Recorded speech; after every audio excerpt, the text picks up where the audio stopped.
Hello my dear friends, আপোনালোকক পুনৰ এটি নতুন ভিডিঅলৈ আন্তৰিক স্বাগতম জনাইছো। আপোনালোকে চাই আছে আপোনালোকৰ প্ৰিয় ইউটিউব চেনেল নুৰুল আলম নাজু। আজি আমি এই ভিডিঅ'টিত ভাৰতৰ ইতিহাসৰ কেইটামান গুৰুত্বপূৰ্ণ যুদ্ধ বিগ্ৰহ বা important wars and battles of Indian history এই টপিকৰ কেইটামান দৰকাৰী কথা আলোচনা কৰিছো। ইয়াত যিখিনি তথ্য আপোনালোকৰ লগত মই শ্বেয়াৰ কৰিম, এই তথ্যখিনি যিকোনো কম্পিটিটিভ এক্সামৰ কাৰণে অতি দৰকাৰী। ইয়াৰ পৰা প্ৰশ্ন পাবই পাব।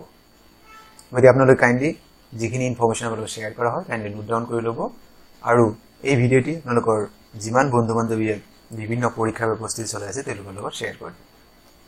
আৰু এটি অনুৰোধ, যদি আপোনালোকে ভিডিঅ'ৰ বিষয়বস্তু ভাল পায় আৰু ইয়াৰ উপস্থাপন ভাল পাইছে চেনেলটি ছাবস্ক্ৰাইব কৰি ৰাখা থাকিল আৰু আপোনালোকে আপোনালোকৰ লাইক কমেণ্ট আৰু শ্বেয়াৰ কৰিব। আহকচোন বাৰু ভিডিঅ'ৰ বিষয়বস্তু জানি লওঁ।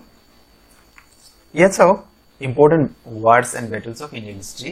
ইয়াত আমি কিছু যুদ্ধৰ বিষয় লৈছো। কেতিয়া হৈছিল এই প্ৰশ্নসমূহ বেছিকৈ দিয়া থাকে, কেতিয়াবাহে দিয়ে কাৰ কাৰ মাজত হৈছিল। গতিকে আমি চনটো আমি জানিবই লাগিব। এই কথাখিনি আপোনালোকে নোট ডাউন কৰি লওক। কলিংগৰ যুদ্ধ হৈছিল 261 খ্ৰীষ্টপূৰ্বত আৰু ইয়াত সম্ৰাট অশোকে কলিংগৰ বাসীক পৰাস্ত কৰিছিল। ইয়াত আমৰা বিশেষকৈ দিয়ে কলিংগৰ যুদ্ধ কেতিয়া হৈছিল, চনটো আমাক সুধি বিশেষকৈ। দ্বিতীয়তে তৰাইনৰ প্ৰথম যুদ্ধ, ইয়াৰ পৰা যিকোনো দিব তৰাইনৰ প্ৰথম বা দ্বিতীয় 1191 চনত হৈছিল। পৃথ্বীৰাজ চৌহানে মহম্মদ ঘুৰিক পৰাস্ত কৰিছিল। কলিংগ জানিলো, তৰাইনৰ প্ৰথম যুদ্ধ জানিলো। তৰাইনৰ দ্বিতীয় যুদ্ধ হৈছিল 1192 চনত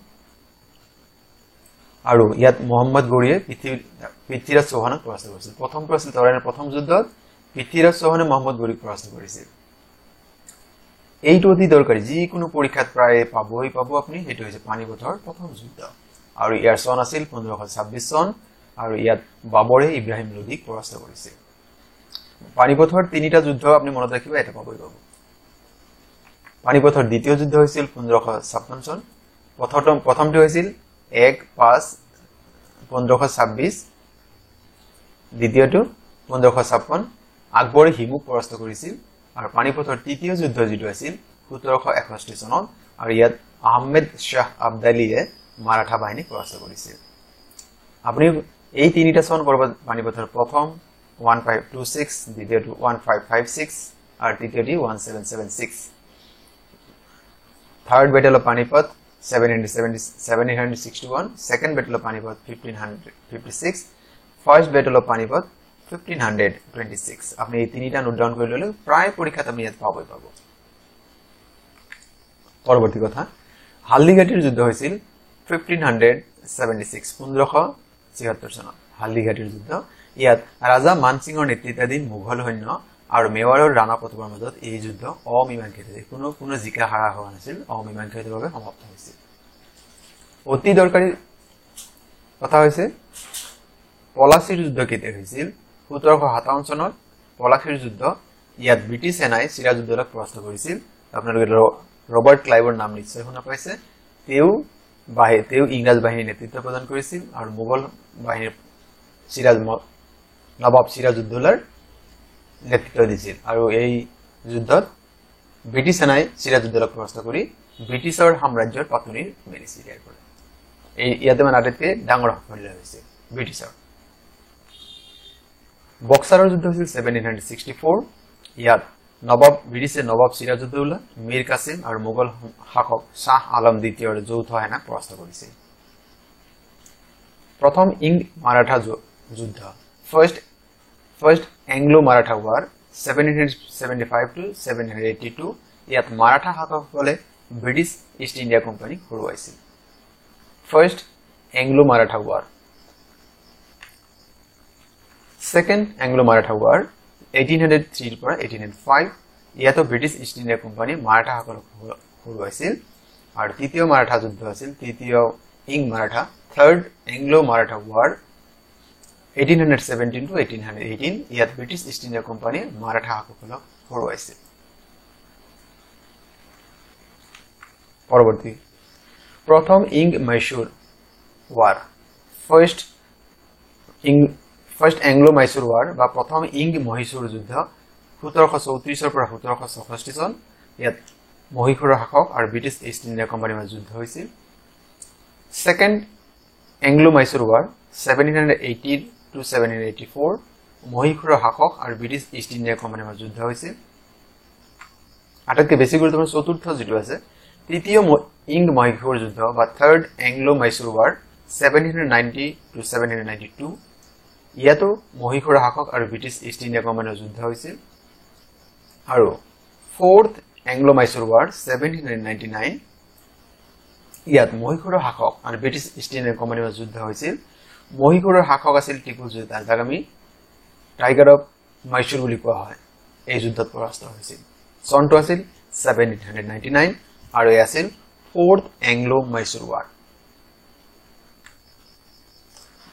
হায়দাবাছৰ যুদ্ধ হৈছিল 326 খ্ৰীষ্টপূৰ্বত আৰু ইয়াত আলেকজেণ্ডাৰে পুৰুক পৰাস্ত কৰিছিল ইয়াত পৰাস্ত বুলি হ'ব লাগিছিল আলেকজেণ্ডাৰে পুৰুক পৰাস্ত কৰিছিল ইয়াত চাওক আৰু এইখিনিলৈ হ'ল এটা চাওক ভাৰত আৰু পাকিস্তানৰ মাজত কিছুমান যুদ্ধৰ তথ্য ইয়াত আমি দিম প্ৰথম কাশ্মীৰ যুদ্ধ ফাৰ্ষ্ট কাশ্মীৰ ৱাৰ 1947 ভাৰতে স্বাধীনতা লাভ কৰাৰ বছৰতে হৈছিল ইয়াত সিজফায়াৰ যুদ্ধবিৰতি চুক্তি হৈছিল পৰৱৰ্তী ভাৰত পাকিস্তানৰ যুদ্ধ 1965 চনত হৈছিল আৰু এই যুদ্ধৰ পৰিণতি হিচাপে টাস্কান ঘোষণাপত্ৰ স্বাক্ষৰিত হৈছিল আপোনাক দিব পাৰে যে ভাৰত পাকিস্তানৰ কোন যুদ্ধৰ কোন চনৰ যুদ্ধৰ পিছত টাস্কান ডিক্লেৰেচন সাইন হৈছিল সিগনেচাৰ হৈছিল ভাৰত পাকিস্তানৰ যুদ্ধ হৈছিল 1771 চনত 1971 এই যুদ্ধৰ ফলতে বাংলাদেশ নামৰ নতুন ৰাষ্ট্ৰ গঠন হৈছিল আৰু এই যুদ্ধত ভাৰতে জয়লাভ কৰিছিল অন্তিমটো ভাৰত পাকিস্তানৰ যুদ্ধ 1999 চনত আৰু এই যুদ্ধত ভাৰতে কাৰ্গিল পুনৰ দখল কৰিবলৈ সক্ষম হৈছিল আৰু সেইভাবে কাৰ্গিল যেহেতু জয় কৰা হৈছিল সেইভাবে 26 জুলাই প্ৰতি বছৰ 26 জুলাইৰ দিনটো কাৰ্গিল বিজয় দিৱস হিচাপে পালন কৰা হয় আপোনাৰ বহুত সময় এই প্ৰশ্নটি পাব যে কাৰ্গিল বিজয় দিৱস কেতিয়া পালন কৰা হয় ভাৰত চীনৰ যুদ্ধ হৈছিল 1962 চনত চীনে ভাৰতক পৰাস্ত কৰে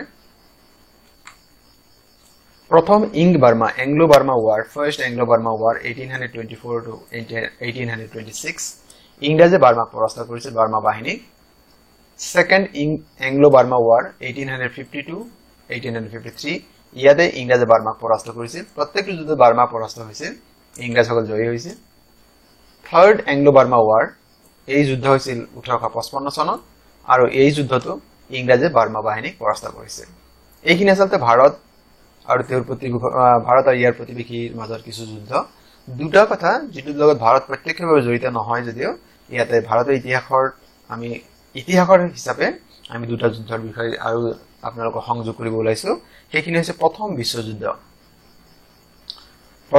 কেতিয়া আৰম্ভ হৈছিল 1914 চনত সমাপ্ত হৈছিল 1918 চনত আৰু প্ৰথম বিশ্বযুদ্ধৰ সমাপ্তিৰ পিছতে প্ৰথম বিশ্বযুদ্ধ আমি ইতিমধ্যে গম পালো 1914 আৰম্ভ হৈ 1918 সমাপ্ত হৈছিল আৰু এই প্ৰথম বিশ্বযুদ্ধ সমাপ্তিৰ পিছতে পিছতে জাতিসংঘ নামৰ এটা অনুষ্ঠান গঠিত হৈছিল ইয়াত চাওক যে প্ৰথম বিশ্বযুদ্ধ কি হৈছিল ব্ৰিটেইন ফ্ৰান্স ৰাছিয়া ইটালী আৰু আমেৰিকা যুক্তৰাষ্ট্ৰৰ মিত্ৰ বাহিনীয়ে জাৰ্মান বুলগেৰিয়া অষ্ট্ৰিয়া হাংগেৰী আৰু অটোমান সাম্ৰাজ্য বাহিনীক পৰাস্ত কৰিছিল আমি গম পালো আমাক পৰীক্ষাত বহুত সময় দিয়ে যে প্ৰথম বিশ্বযুদ্ধ কোন চনত আৰম্ভ হৈছিল 1914 সমাপ্ত কেতিয়া হৈছিল 1918 চন আপোনালোকে কাইন্ডলি নোট ডাউন কৰি ল'ব